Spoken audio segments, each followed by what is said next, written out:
Basically quantum numbers अगर exam में आता है तो क्या है, ये 4 नंबर्स हैं। इट इज सेट ऑफ और कलेक्शन ऑफ 4 नंबर्स, जिसमें first is principal quantum number, then angular और azimuthal quantum number, third magnetic या मैग्नेटिक स्पिन वर्ड बोल देते हैं, and fourth is spin quantum number. तो 4 जो नंबर्स हैं उनका एक सेट है। It gives most probable place where finding of electron is maximum, या जहां इलेक्ट्रॉन की फाइंडिंग के चांसेस सबसे ज्यादा हैं वो बताता है। तो 4 क्वांटम नंबर जो एड्रेस ऑफ इलेक्ट्रॉन है उसमें हमने पहला कल पढ़ा था, which is termed as principal quantum number. Principal quantum number को n से डिनोट करते हैं और ये बेसिकली मेन एनर्जी लेवल या शेल बताता है। Main energy level that means वो फर्स्ट शेल में है, सेकेंड शेल में है, थर्ड शेल में है, और इसका नंबर हमेशा होल नंबर रहेगा। इसका नंबर कभी 0 नहीं होगा, इसका नंबर कभी फ्रैक्शन में नहीं होगा, नेगेटिव नहीं होगा। और हर एक एटम के लिए क्वांटम नंबर सेम होते हैं। ऐसा नहीं है कि नाइट्रोजन के फर्स्ट इलेक्ट्रॉन के लिए प्रिंसिपल क्वांटम नंबर अलग हो और कार्बन के लिए अलग हो। कोई भी एटम है उसके जो क्वांटम नंबर्स हैं इलेक्ट्रॉन्स के लिए वो सेम होंगे। मतलब हमें ये मतलब नहीं है कि ये किस एटम का 6th इलेक्ट्रॉन है। किसी भी एटम का अगर 6th इलेक्ट्रॉन है तो इसका कॉन्फ़िगरेशन यही रहेगा, और 6th इलेक्ट्रॉन यहां आ रहा है, सेकंड शेल में आ रहा है। और अगर बेटा ये सेकंड शेल में आ रहा है तो इसमें n की वैल्यू 2 हो जाएगी। बोलो क्लियर है? तो यहां n आपके लिए 2 आ जाएगा। ये आपका प्रिंसिपल क्वांटम नंबर था। फॉलोड बाय दूसरा क्वांटम नंबर हमने पढ़ा एंगुलर क्वांटम नंबर। ठीक है, एंगुलर क्वांटम नंबर, या इसको हम कह देते हैं एजीम्यूथुअल क्वांटम नंबर। इसे स्मॉल एल से डिनोट करते हैं। बच्चों एंगुलर क्वांटम नंबर में बेसिकली एंगुलर मोमेंटम पता चलता है, लेकिन हम ये कह सकते हैं यहां हमें सब शेल का पता चलता है। और ऑब्वियसली 4 सब शेल होती हैं, एक S, एक P, एक D और एक F। और L की वैल्यूज क्या क्या है? यहां 0, यहां 1, यहां 2, यहां 3। यानी ये 0 से स्टार्ट होता है क्वांटम नंबर, और 0, 1, 2, 3 इसकी वैल्यूज हो सकती है। ठीक है, followed by angular quantum number की किसी भी शेल में कितनी वैल्यूज हैं। तो ये कहा गया है कि L की वैल्यूज डिपेंड करती हैं n पे, 0 to n-1। तो बच्चों जरा ये फॉर्मूला जब भी यूज करें तो ध्यान रखें, ये फॉर्मूला बताता है total values of L in a shell. एक शेल में कितनी सब शेल होंगी। ये नहीं बता रहा हमारा इलेक्ट्रॉन किस सब शेल में है, ये बता रहा है कि हाँ भैया थर्ड शेल है तो थर्ड शेल में 3 सब शेल होती हैं। तो अगर n अगर 3 है तो L की 3 वैल्यू होंगी, एक 0, एक 1, एक 2। यानी थर्ड शेल में थर्ड का S होता है, थर्ड का P होता है और थर्ड का D होता है। तो बेसिकली ये क्वांटम नंबर बच्चों बताता है किसी शेल में कितनी सब शेल हैं, कौन कौन सी हैं। जैसे उन्होंने एक क्वेश्चन एनसीईआरटी में दे रखा है कि हमें G सब शेल चाहिए, तो बताइए शेल नंबर क्या हो। तो G सब शेल का पहले आप L निकालेंगे, तो L कैसे आएगा? L 0, 1, 2, 3, 4 समवॉट ऐसे आएगा। तो ये S, P, D, F और इसके बाद अल्फाबेट कंटिन्यू करते हैं तो G आ गया। तो G सब शेल के लिए L की वैल्यू 4 होनी चाहिए, और अगर इसके लिए L की वैल्यू 4 है तो इस फॉर्मूले में L is equal to 0 to n-1। हम चाहते हैं इसकी मैक्सिमम वैल्यू 4 आ जाए। तो अगर इसकी वैल्यू 4 चाहते हो तो n-1 इक्वल टू 4 या n इक्वल टू क्या होना चाहिए? 5। तो यानी शेल नंबर 5 होगा तो G सब शेल आ सकती है। शेल नंबर 4 है तो G सब शेल नहीं होगी, ये ध्यान रखना है। और पूरी केमिस्ट्री में ध्यान रखना है आपको कि जो सेकंड शेल होती है, that is lithium to neon तक की हम बात करें, तो सेकंड शेल में n इक्वल टू 2 में L की 2 वैल्यू है, 0 and 1। और ऑब्वियसली यहां सेकेंड शेल में S होता है, P होता है, लेकिन सेकेंड शेल में D नहीं होता, ये ध्यान रखना। तो कल हमने ये दो क्वांटम नंबर पढ़े थे। एक क्वेश्चन और मैं बोल दे रहा हूं, एटॉमिक नंबर 11 है या 11th इलेक्ट्रॉन है किसी भी एटम का, इससे मतलब नहीं है कि एटम कौन सा है, 11th इलेक्ट्रॉन है, इसके लिए n भी बताइए और l बताइए, 1s2 2s2 2p6 3s2, ये इसका कॉन्फ़िगरेशन हो गया। 1s2 2s2 2p6 3s2 configuration हो गया। इसके लिए सॉरी 3s1 हुआ है, सॉरी 3s1 हुआ है, 3s1 कॉन्फ़िगरेशन होगा क्योंकि 11th इलेक्ट्रॉन की बात हो रही है और इस लास्ट इलेक्ट्रॉन के लिए n और l बताना है। बहुत बढ़िया बच्चों, वेरी गुड। तो कई बच्चों को ये समझ में आ गया है कि इसका n 3 होगा और इसका l, ये यार गलत बात है, इसका n 3 होगा, बिल्कुल सही है बेटा विजय, इसका l 0 होगा।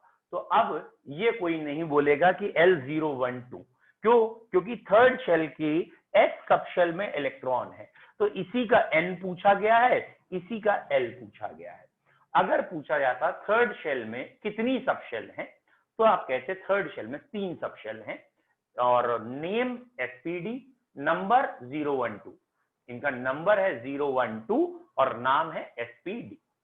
नेक्स्ट, अब इससे हमने पढ़ा था अफबाउ प्रिंसिपल, n+l रूल, ठीक है, n+l या अफबाउ प्रिंसिपल कल हमने पढ़ा था।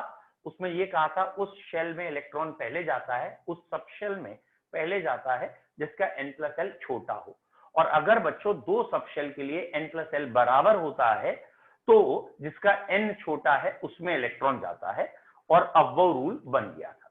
ठीक है, मतलब एक सीरीज आ गई थी 1s 2s 2p 3s 3p 4s 3d and बच्चों सो ऑन, एक सीरीज आ गई थी जिसे हमने कह दिया था अफबाउ रूल।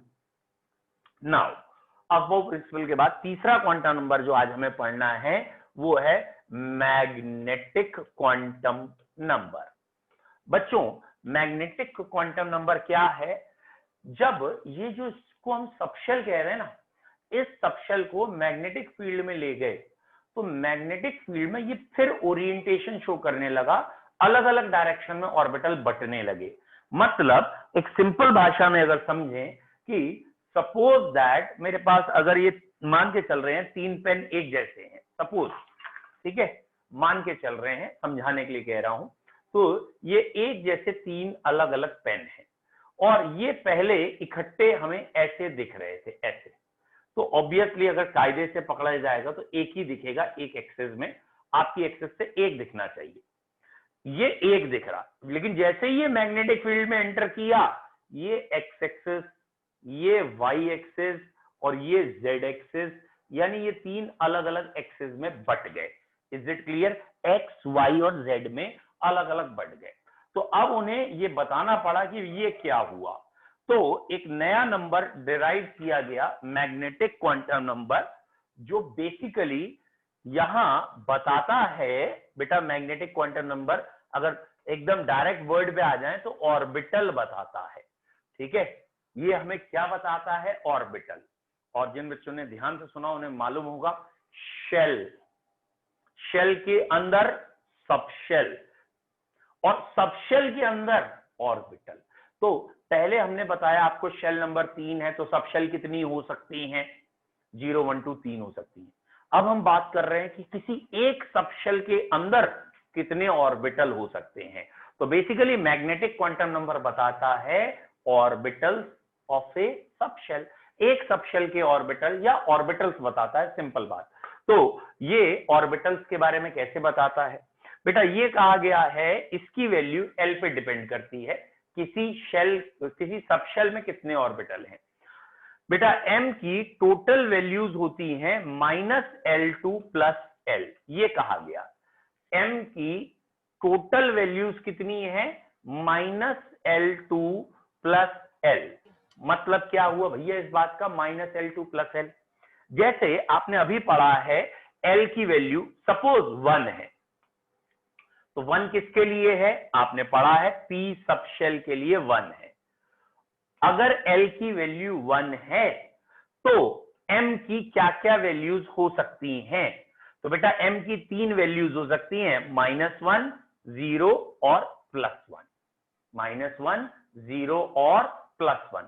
कहने का मतलब क्या है, अगर L1 है यानी हमारी सबशेल P है, तो P के अंदर कोई एक ऑर्बिटल नहीं है, P के अंदर 3 ऑर्बिटल हैं। कौन कौन से 3 ऑर्बिटल हैं? हम नाम जब लेते हैं तो px, py, pz कह देते हैं, और जब नंबर लिखते हैं तो -1, 0 और +1 लिख देते हैं।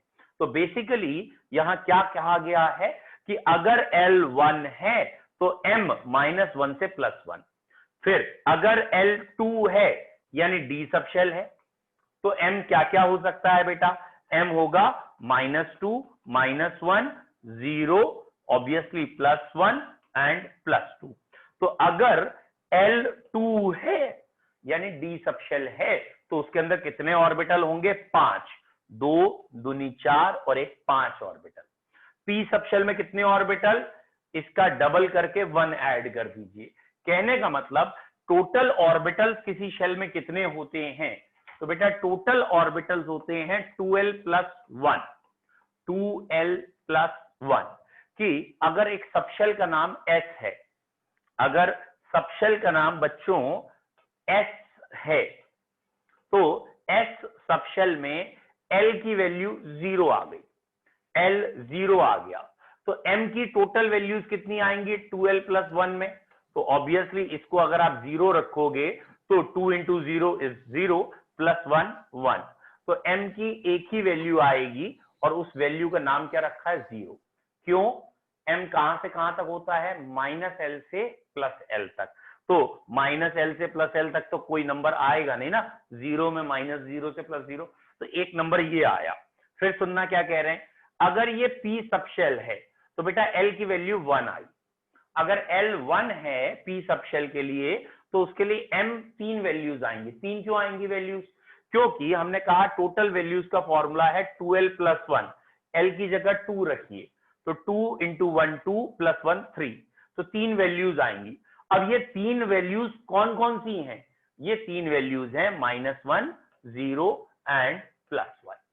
अब इसी फॉर्मूले में D के लिए आप रखें, D के लिए L की वैल्यू 2 होती है। जैसे यहां 2 रखेंगे तो अब आपका आंसर ये 5 आने लगेगा। ठीक है, ये आंसर 5 आएगा। 2 × 2 = 4 + 1 5। और अगर आपका आंसर 5 आ रहा है तो 5 वैल्यूज हैं, कौन कौन सी? -2, -1, 0, +1 एंड +2। D की ये 5 वैल्यूज हैं। सिमिलरली लास्ट S है, अगर आप L3 रखेंगे बच्चे, अगर आप L3 रखोगे तो यहां रख के देखिए, यहां आंसर 7 आने लगेगा, यानी इसकी 7 वैल्यूज हैं या 7 ऑर्बिटल्स हैं। तो ये 7 ऑर्बिटल -3 से लेके +3 तक 7 ऑर्बिटल्स हैं। -3 से लेके -1 तक 3, फिर एक 0 है, फिर +1 से + तक 3, तो ये दुगना कर दिया, 3 × 2 = 6, बीच का एक 7, इसलिए 7 ऑर्बिटल है। तो m की वैल्यूज कहां से कहां तक होती हैं बच्चों? m की वैल्यूज -l से +l तक होती हैं। एक बार स्टार्टिंग से या इसको बता रहे हैं बेटा। सपोज एटॉमिक नंबर किसी भी एटम का 5th है, ये है बेटा 5 एटॉमिक नंबर, और मैं कह रहा हूं लास्ट इलेक्ट्रॉन के लिए जो 3 क्वांटम नंबर पढ़े हैं उन्हें बताइए। मैं कह रहा हूं लास्ट इलेक्ट्रॉन के लिए जो 3 क्वांटम नंबर पढ़े हैं, ठीक है, उन्हें बताइए। बेटा अविशी में क्वेश्चन पढ़ नहीं पाया, तब तक आगे बढ़ गया ये कहानी। चलिए मैं 1 मिनट करा दूं फिर बताता हूं। तो यहां पे लास्ट इलेक्ट्रॉन के लिए 3 क्वांटम नंबर्स बताने थे n।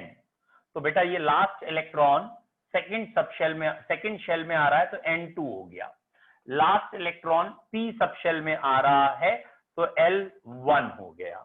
और लास्ट इलेक्ट्रॉन p सबशेल में ये 3 ऑर्बिटल होते हैं, अभी हमने पढ़ा है ना, -1, 0, +1।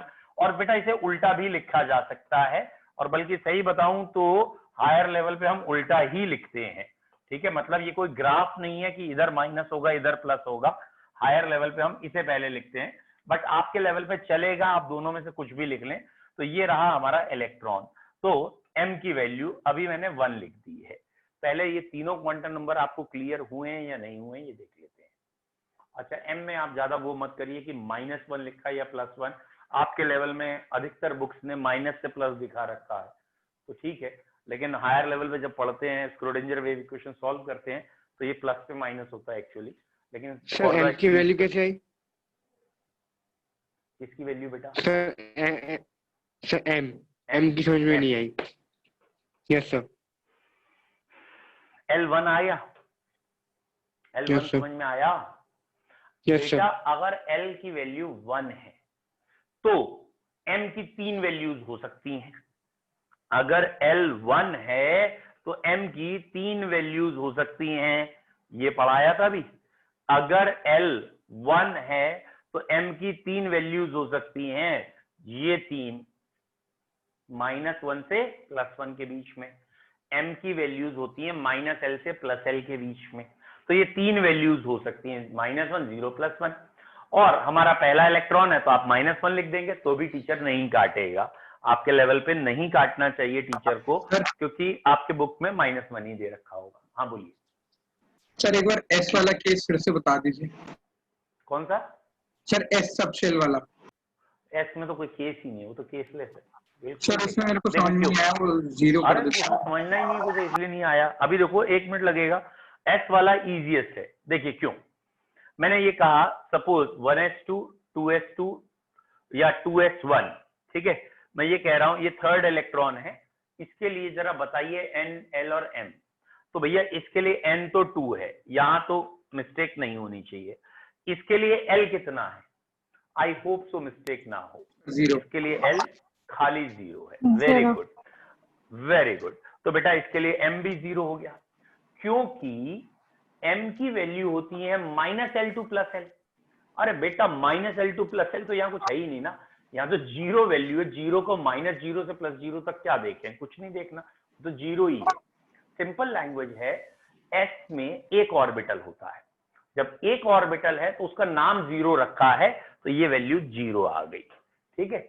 p में 3 ऑर्बिटल होते हैं, ठीक है, और उनका नाम रखा गया है -1 0 +1 ऐसे, ठीक है, क्लियर, वेरी गुड। अब बेटा अविशी आप पूछो, आपने अभी कुछ लिखा था मैं फिर नहीं पढ़ पाया, अब बोलिए। सर मेरा ये क्वेश्चन था, ये जो इनकी वैल्यूज है सर, उनका यूज क्या है एक्सेप्ट ऑर्बिटल्स बताने के अलावा? डेफिनेटली ये ऑर्बिटल तक पहुंचने का एड्रेस या पाथ है और कुछ भी नहीं है बेटा। एक्चुअली ना मतलब स्क्रोडिंजर सर जैसे P में हमने पढ़ा है 3 है, -1 0 1, और इसको PX PY PZ भी बोलते हैं, तो सर ऐसे है कि PX की वैल्यू -1 है? नहीं, वो किसी को भी -1 +1 बोल सकते हैं, इस लेवल पे कोई दिक्कत नहीं है। बट एक्चुअली ये क्या हुआ ना कि हो क्या रहा था उसको एक बार प्रैक्टिकली सोचना। प्रैक्टिकली क्या हो रहा है कि एक न्यूक्लियस है, उसके चारों ओर इलेक्ट्रॉन मूव कर रहे हैं, लेकिन हम 100% श्योर होकर उसका पाथ नहीं बता सकते। तो स्क्रोडिंजर ने एक मैथमेटिकल इक्वेशन यूज की, ऑब्वियसली डिफरेंशिएशन किया, X axis, Y axis, Z axis, और एनर्जी को लिया। मैं आपको उसकी इक्वेशन अभी दिखा भी दूंगा, चलिए, ठीक है। तो स्क्रोडिंजर की जो वेव इक्वेशन आई ना, उसको उसने सॉल्व किया। स्क्रोडिंजर वेव इक्वेशन को इन्होंने सॉल्व किया। ये तो पीपीटीज आ गई। चलिए यहाँ कहीं अगर हमें दिखे, ये है, ओके। एनसीईआरटी में वैसे दिखाना चाह रहा था आपको, एनसीईआरटी की जगह जो खुल गया मैं उसी में दिखाने की कोशिश करता हूँ, आई होप सो, ठीक है बेटा। ये एनसीईआरटी तो नहीं है, ये सिंपल पीपीटीज हैं, और इसमें अगर कहीं दिख गया, no no no no no no quantum number है।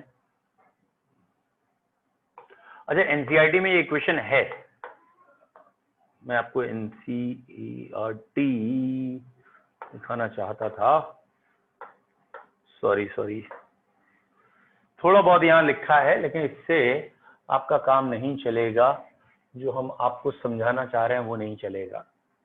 जस्ट अ सेकेंड है, okay. 11th chemistry part 1, structure of atom 101, ना, structure of atom is second chapter, okay.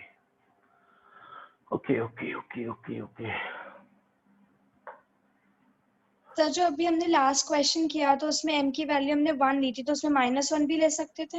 Yes definitely. और आपके यहाँ क्योंकि टीचर्स -1 ही बताएंगे, ओके ठीक है। मैं आपको यहाँ कुछ दिखा रहा हूँ, अगर आप 1 सेकंड देख लेंगे तो, वैसे तो आपके पास एनसीईआरटी होगी, आप घर पे भी देख सकते हैं, है ना। ये आ गया हमारा स्क्रोडिंजर, ये शक्ल देख लो, ये इसी की वजह से सारा रायता फैला हुआ है, ठीक है, स्क्रोडिंजर की वजह से। और अब अगर हम थोड़ा सा नीचे चलें, अरे चल दो भैया थोड़ा नीचे, तो ये स्क्रोडिंजर की इक्वेशन है बेटा, कहीं अगर आपको दिख गई हो। ई साई के भरोसे है पूरी। की फोटो वो पड़ोस में थी। अरे थी यार, तो उस समय ना बोले तुम, है नहीं तो।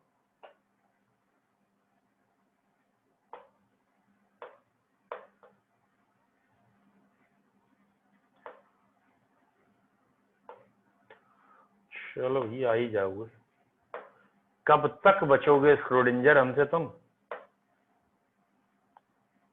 हम भी नहीं छोड़ेंगे तो। ओके, तेरी तो कहाँ है स्क्रोडिंजर के पड़ोस में वो हीरो, वो भी यार मुझे बहुत, रुक जा यार,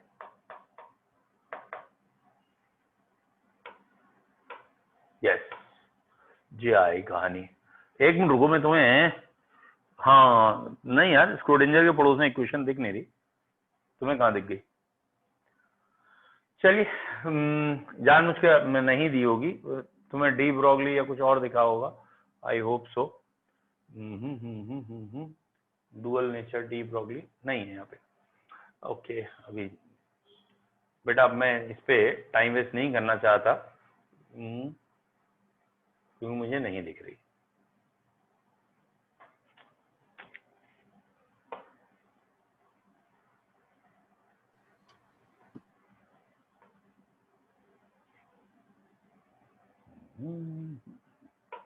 एक मिनट और लगा के देखना चाह रहा हूँ।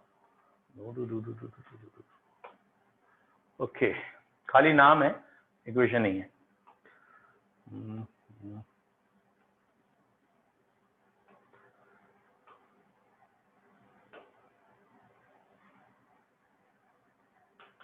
सर बुक में नहीं दी है, मैंने देख लिया। अरे वाह, बहुत बढ़िया। स्क्रोडिंजर वेव इक्वेशन है ना, स्क्रोडिंजर वेव इक्वेशन।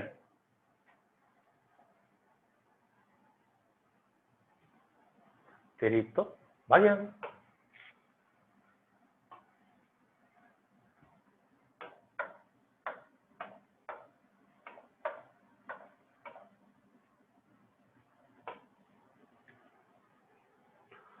ओके।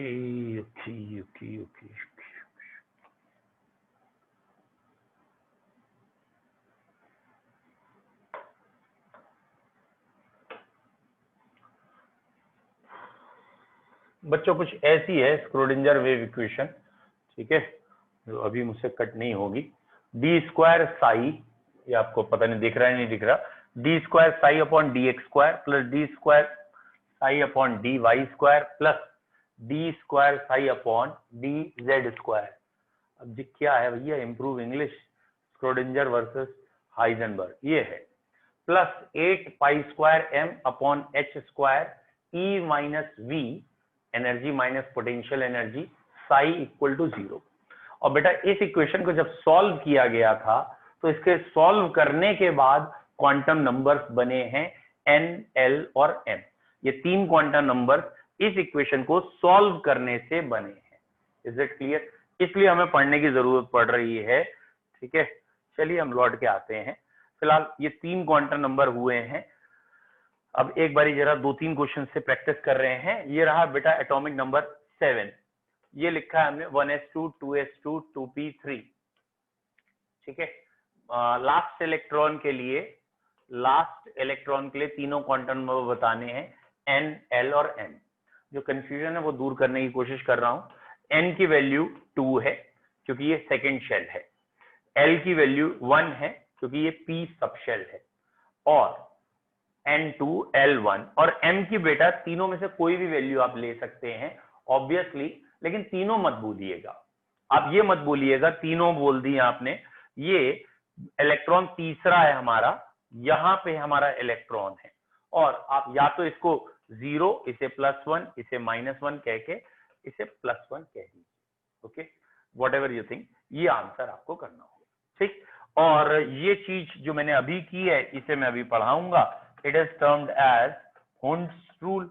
और हुंड्स रूल क्या कहता है कि अगर डीजनरेट ऑर्बिटल होंगे तो पहले आपको इलेक्ट्रॉन एक एक करके भरने होंगे और उसके बाद कहीं जाके पेयरिंग करनी होगी। ये अगला पॉइंट है हमारा। हाँ बेटा बोलिए। सर अगर इसमें P3 की जगह P2 होता तो हम 0 लिखते हैं। तो 0 है ही, 100% 0 है, तो कोई टेंशन ही नहीं है ना, चाहे आप -1 to +1 बोलें या +2 माइनस, तो 0 ही होगी। क्लियर बच्चों? Last quantum number is known as spin quantum number. What is spin? तो ये वाला क्वांटम नंबर इवन आईआईटी में भी आ चुका है और इसका आंसर बड़ा अलग था। बेसिकली ये माना गया दो मूवमेंट होंगे अपनी एक्सिस पे, जब इलेक्ट्रॉन रोटेट कर रहा है अपनी एक्सिस पे, या तो वो क्लॉकवाइज रोटेट कर रहा है या एंटी क्लॉकवाइज। तो ये कहा गया है कि ये इलेक्ट्रॉन न्यूक्लियस के चारों ओर रोटेट कर रहा है, जैसे अर्थ सन के चारों ओर कर रही है, और वो अपनी एक्सिस पे भी कर रही है। तो ये अपनी एक्सिस पे या तो क्लॉकवाइज रोटेट करता है या एंटी क्लॉकवाइज। और इन दो के लिए उन्होंने दो वर्ड्स बना लिए हाफ, एक को कह दिया +12, एक को कह दिया -12 without Schrödinger wave equation. Schrödinger orbital तक आया था, ऑर्बिटल के अंदर नहीं गया था। स्क्रोडिंजर को अगर हम सॉल्व करेंगे तो ऑर्बिटल के आगे की बात उसने नहीं बताई है। तो ये जो स्पिन क्वांटम नंबर है, तो पहला पॉइंट इसमें यही याद रखना है, it tells us about orbital spin. Orbital की स्पिन के बारे में नहीं बता रहा है, but it is not solved from Schrödinger wave equation. ये स्क्रोडिंजर वेव इक्वेशन से नहीं आया, इट इज ऑर्बिटरी, मतलब इसकी वैल्यू +12 है या -12 है, जस्ट एक मानी हुई है।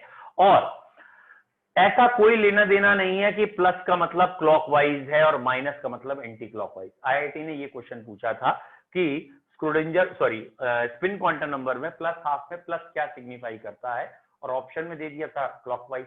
और तब तक, ये 2001 पुराना क्वेश्चन है, तब तक अधिकतर टीचर्स और अधिकतर जगह नोट्स में यही था कि प्लस का मतलब क्लॉकवाइज, माइनस का मतलब एंटी क्लॉकवाइज। लेकिन ध्यान रखना है, यहाँ प्लस और माइनस ऑर्बिटरी है, किसी के लिए भी यूज किए जा सकते हैं।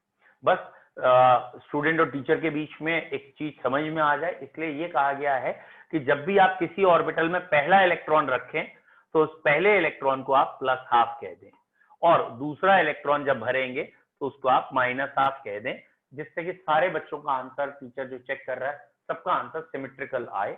तो हम जनरली फिलिंग में पहले इलेक्ट्रॉन को +12, दूसरे इलेक्ट्रॉन को -12 कहते हैं। फिर से बोलते हैं, what is spin quantum number? It tells about orbital spin. Orbital spin at its own axis. अपनी एक्सिस पे वो कैसे रोटेट कर रहा है। The spins may be of two types. One is clockwise and other is of anti-clockwise. Therefore, two quantum numbers or two values are assumed. दो value मानी गई हैं. One is +12 and other is -12. Usually for first electron, जब भी पहला भरा जाएगा, it is considered as +12 and clockwise spin. It is considered. And for second electron, it is -12 and anti-clockwise. पहला इलेक्ट्रॉन के लिए क्लॉकवाइज और दूसरे इलेक्ट्रॉन के लिए एंटी क्लॉकवाइज। ठीक है, नेक्स्ट बेटा जरा चेक करिए हम क्या कहना चाह रहे हैं। ये रहा 1s2। नाउ अब मैं आपसे कह रहा हूं इस 1s2 में जो आखिरी इलेक्ट्रॉन है उसके लिए n1 है, l 0 है, m 0 है और s -12 है। क्या ये सब बच्चों को समझ में आ गया? n 1 है क्योंकि शेल फर्स्ट है, l 0 है क्योंकि सब शेल s है इसलिए 0 है, और m 0 है। m 0 क्यों है? क्योंकि एक ही ऑर्बिटल है s में, उसका नाम 0 ही होता है, और क्योंकि ये दूसरा इलेक्ट्रॉन है इसलिए -12। ठीक है, क्लियर है। अब बेटा जरा अब आप क्वेश्चंस देखेंगे और आप बताएंगे कि क्वांटम नंबर कौन सा मैंने गलत लिखा है, सही लिखा है, मतलब ट्रू फॉल्स। एक तरीके से मैंने ये लिखा है n = 3, n 3 है, l = 3 m equals to 0 and s equals to +½ okay बताओ बेटा अविशी ये सही है गलत है? सर गलत है। करेक्ट L, और सर एल कभी क्यों n के गलत? बराबर नहीं हो सकता। Very good. न्यूमेरिकली छोटा n और l कभी इक्वल नहीं होते, इसलिए ये गलत है। Done. Next question, n equal to 2, l equal to 3, m equal to 0 and s equal to +½ next. हाँ बेटा बताइए ये सही है गलत है? ऑब्वियसली बिल्कुल सही बेटा, ये भी गलत है बिकॉज ये 2 है और ये 2 से ज्यादा कैसे हो? अरे जब ये बराबर ही नहीं होते बेटा तो ज्यादा कैसे हो जाएंगे? तो कभी भी l की न्यूमेरिकल वैल्यू n से ज्यादा क्या बराबर नहीं हो सकती, और यहां तो 3 कर दी है, ये भी गलत है बेटा। बेटा ध्यान से, ठीक है। Next, n0 l1 m1 s +½ सही है गलत है?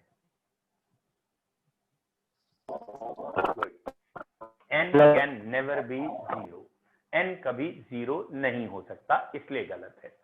अब पूछो बेटा। बिल्कुल सही, very good. Next question, n3 l0 m1 and s +½ क्या ये कॉम्बिनेशन सही है गलत है? लिख के कर दीजिए क्योंकि बोलने में फिर बाकी लोग डिस्टर्ब हो रहे हैं। आप लिख लो, बहुत बढ़िया, वेरी गुड। बताओ बेटा निखिल क्यों गलत है ये? L इक्वल्स टू n-1 होता है सर, तो उस हिसाब से 2 होना चाहिए L। यार बेटा सर आपका रीजन गलत है। वर्धन बेटा बताइए आपको क्यों लग रहा है ये सही है? सर अगर n 3 है तो l की वैल्यू 0, 1, 2 हो सकती है सर, उनमें से 0 है। एंड सर ठीक है, यहाँ तक आगे भी तो सर देखना m पड़ेगा। इसमें 0 होना चाहिए था, बट तो गलत है ना सर m तुमने 0 सही होना बोल चाहिए, दिया। गलत है। हाँ तो गलत है ना, यही तो क्वेश्चन है कि यहाँ ये गलत है। तो ये मैं आपसे प्रैक्टिस करा रहा हूँ कि कहाँ क्या क्या गलत हो सकते हैं, ठीक है। नेक्स्ट, कौन सा कॉम्बिनेशन पॉसिबल है कौन सा नहीं है ये करा रहा हूँ। चलिए भैया, n2 l1 m -1 and s 0 बताइए करेक्ट और रॉन्ग लिख दो बस।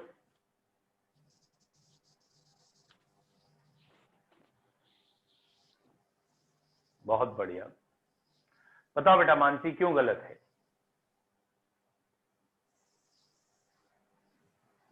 Sir, spin quantum number can never be other than -½ or +½ very good.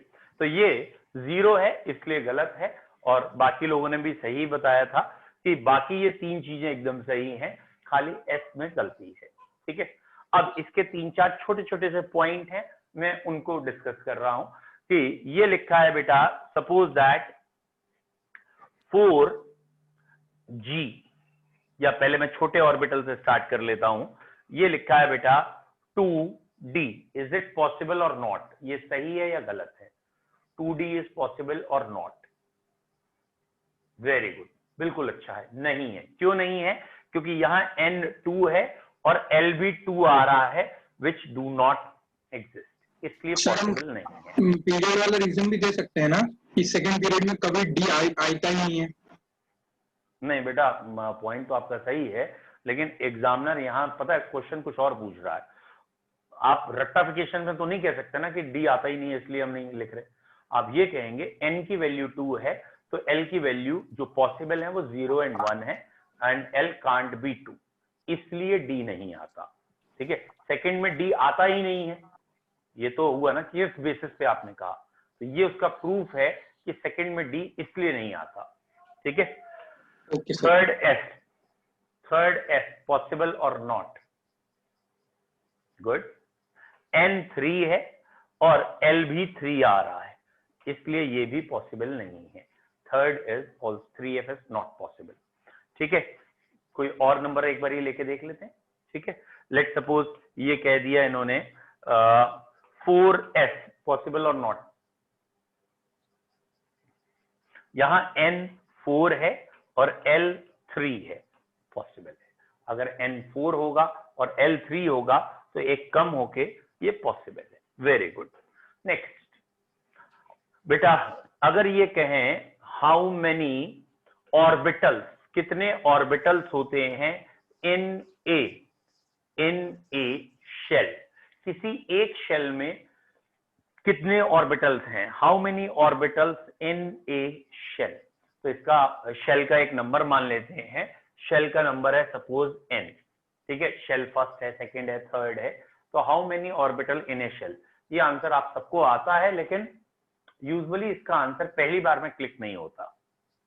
Very good, बहुत बढ़िया, वेरी नाइस, ठीक है आंसर बेटा आपका। How many orbitals in a shell, इसका आंसर है n²। और इसका रीजन है, इसका रीजन क्या है कि आपने 10th स्टैंडर्ड में पढ़ा है एक शेल में इलेक्ट्रॉन कितने हैं, और एक शेल में आपने इलेक्ट्रॉन पढ़े हैं 2n²। और अगर इलेक्ट्रॉन्स 2n² होते हैं तो ऑर्बिटल तो n² ही हो गए ना। ध्यान आ रहा है ना, ये आपने 10th स्टैंडर्ड में जो पढ़ा है ना, किसी शेल में टोटल इलेक्ट्रॉन कितने आते हैं, तो टोटल इलेक्ट्रॉन आते हैं 2n², और 2 इलेक्ट्रॉन एक ऑर्बिटल में होते हैं, तो ऑर्बिटल तो n² हो गया ना। या फिर इसी में एक क्वेश्चन और लिख लो जिन्हें नहीं समझ में आया, how many electrons in a shell, एक शेल में कितने इलेक्ट्रॉन एकोमोडेट कर सकते हैं जिसमें शेल नंबर n माना गया है। तो ऑब्वियसली आपका आंसर आएगा 2n², कितने इलेक्ट्रॉन आ सकते हैं। तो इसीलिए अगर इलेक्ट्रॉन इतने आएंगे तो ऑर्बिटल उसके हाफ होते हैं। Is it clear? नेक्स्ट, यहाँ पे इनको पढ़, हाँ जी बोलो अभिषेक बोलो। सर हम इस ऑर्बिटल्स को क्वांटम नंबर से नहीं सोच सकते हैं? हाँ वहीं से किया है, लेकिन मैंने शॉर्ट में बोल दिया, वहीं से तो किया है। देख लीजिए, अगर n1 है तो L 0 है और m की एक ही वैल्यू है 0, यानी यहाँ एक वैल्यू है। अब n2 आया, जरा ये देखना, यहाँ 1 है, एक ही वैल्यू है। n2 आया तो ये 0 1, 0 के लिए एक वैल्यू और 1 के लिए 3 वैल्यू, -1 0 +1, तो टोटल 4 वैल्यूज आ रही हैं। तो जब ये 2 है तो ऑर्बिटल 4 है। n3 रख के देखिए तो 0 1 2 आएगा, इसकी वजह से एक ऑर्बिटल, इसकी वजह से 3, इसकी वजह से 5, तो टोटल 9 ऑर्बिटल आए। तो शेल जितनी आ रही हैं ऑर्बिटल उसके स्क्वायर आ रहे हैं। ऑब्वियसली यहीं से निकाला था, लेकिन हमने शॉर्ट में बोल दिया। बोलिए बेटा, और कोई डाउट? नहीं, नो सर। ठीक। नेक्स्ट, यहां से एक वर्ड आया, एक साइंटिस्ट ने दिया है, that is termed as Pauli exclusion principle. What is Pauli exclusion principle? ठीक है, बेसिकली ये कहा है इस प्रिंसिपल में कि एक एटम में जो कोई भी 2 इलेक्ट्रॉन हैं, उन दोनों इलेक्ट्रॉन के चारों क्वांटम नंबर कभी सेम नहीं होंगे।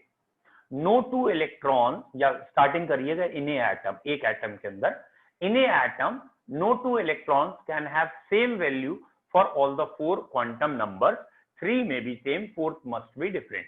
क्या कहा गया है इसमें? कहा गया है बेसिकली एक एटम के अंदर 2 इलेक्ट्रॉन्स का चारों क्वांटम नंबर सेम नहीं होने, मतलब कंप्लीट एड्रेस सेम नहीं होता। 3 क्वांटम नंबर सेम हो सकते हैं, चौथा नहीं होगा। इसका मतलब 2 इलेक्ट्रॉन एक ऑर्बिटल में आ सकते हैं, मतलब उनके लिए n सेम हो सकता है, l सेम हो सकता है, m भी सेम हो सकता है। तो एक ऑर्बिटल में 2 इलेक्ट्रॉन आते हैं जिसका n, l और m ये 3 चीजें सेम होती हैं, लेकिन उनका s सेम नहीं होता क्योंकि इसकी स्पिन उल्टी होती है। तो पॉली एक्सक्लूजन प्रिंसिपल की पहला पॉइंट आया, डिफाइन क्या आया, डेफिनेशन क्या आई? तो भैया ये कहेंगे in a atom no 2 electrons can have same value for all 4 quantum numbers. ठीक है, ये इसकी डेफिनेशन आ गई। सेकंड पॉइंट, बेटा बेसिकली ये बताना क्या चाहता है, पॉली एक्सक्लूजन प्रिंसिपल कह क्या रहा है? तो बेटा पॉली एक्सक्लूजन प्रिंसिपल का एक मतलब ये भी है कि एक ऑर्बिटल में 2 ही इलेक्ट्रॉन आएंगे, 2 से ज्यादा नहीं आएंगे। सोच के देखो क्यों। यहां पे क्या लिखा है? नो 2 इलेक्ट्रॉन्स, सिर्फ 2 इलेक्ट्रॉन के लिए क्यों कहा है? नो 3 इलेक्ट्रॉन क्यों नहीं कहा? कोई भी दो इलेक्ट्रॉन, क्यों? क्योंकि स्पिन की दो ही वैल्यू होती है, एक प्लस हाफ और एक माइनस हाफ। कहने का मतलब जो एक ऑर्बिटल है उस ऑर्बिटल में एक इलेक्ट्रॉन ऐसे आ सकता है, एक ऐसे आ सकता है। और ध्यान से देखो इसमें क्या कहा गया है, इस ऑर्बिटल का n इन दोनों के लिए सेम है, इस ऑर्बिटल का L सबशेल दोनों के लिए सेम है, और m वो भी सेम होगा। खाली इस ऑर्बिटल में जो दो इलेक्ट्रॉन आ रहे हैं उसके s अलग होंगे, एक प्लस हाफ होगा और एक माइनस हाफ। तो बेसिकली ये बता रहा है कि दो इलेक्ट्रॉन एक ऑर्बिटल में आ सकते हैं, दो से ज्यादा नहीं आ सकते। तो basically what is Pauli exclusion principal? एक तो ये डेफिनेशन बोली जाती है जो हर बच्चा लिखेगा एग्जाम में होती है, और इसके साथ आप एक नीचे लाइन और लिख सकते हैं, वो क्या? One orbital can maximum accommodate two electron. अगर एक ऑर्बिटल है तो उसमें ज्यादा से ज्यादा दो इलेक्ट्रॉन आ सकते हैं, उससे ज्यादा नहीं आ सकते। One orbital can maximum accommodate two electron, ये पॉली का एक्सक्लूजन प्रिंसिपल है। तो यहां पूछ लेते हैं what do you mean by exclusion, यहाँ एक्सक्लूसिव बात क्या है? तो यहाँ एक्सक्लूसिव बात ये है ऑर्बिटल में दो ही इलेक्ट्रॉन आएंगे, दो से ज्यादा नहीं आएंगे। One orbital can maximum accommodate two electron. Exclusive बात क्या है? No orbital can have more than two electron, दो इलेक्ट्रॉन से ज्यादा आ ही नहीं सकते। That is exclusion word stands for. ठीक है, तो पॉली एक्सक्लूजन प्रिंसिपल की definition, no in an atom no two electron can have same value for all the four quantum numbers, ये हो गए डिफाइन। फिर second point, it proves that one orbital can maximum accommodate two electron। Third point, example. आपने कोई भी example दे दिया, ये 3s1 3s2 किसी भी एटम का, 3s के लिए 3s1 और 3s2 के लिए आप लिखेंगे n दोनों के लिए 3 है, l दोनों के लिए 0 है, m दोनों के लिए 0 है, तो तीन क्वांटम नंबर सेम हो गए। लेकिन इसका s प्लस हाफ है, इसका s माइनस हाफ है। तो एक ऑर्बिटल में दो इलेक्ट्रॉन आ सकते हैं, उससे ज्यादा नहीं आ सकते। That is Pauli exclusion. तो एक हमारा कल हुआ था अफबाउ रूल, एक अभी हमने ये लास्ट में किया है पॉली एक्सक्लूजन, एक और आएगा अभी हुंड्स, और एक डिफेक्टेड या वायलेशन ऑफ इलेक्ट्रॉनिक कांस्टेंट। ये इन चार में से एक क्वेश्चन आपको हमेशा मिलेगा। ठीक है, तो कल की हेडिंग अब हमारी रहेगी Hund's rule and shape of orbital. ठीक है, चलिए बच्चों आज इतना ही रखते हैं। Have a nice time, meet you tomorrow. Sir वो हम फाइंड कर सकते हैं सत्या? क्या चीज? सर कोई भी जैसे इलेक्ट्रॉन अगर सर चारों दे रखे हैं तो कोई भी इलेक्ट्रॉन का नंबर हम फाइंड कर सकते हैं?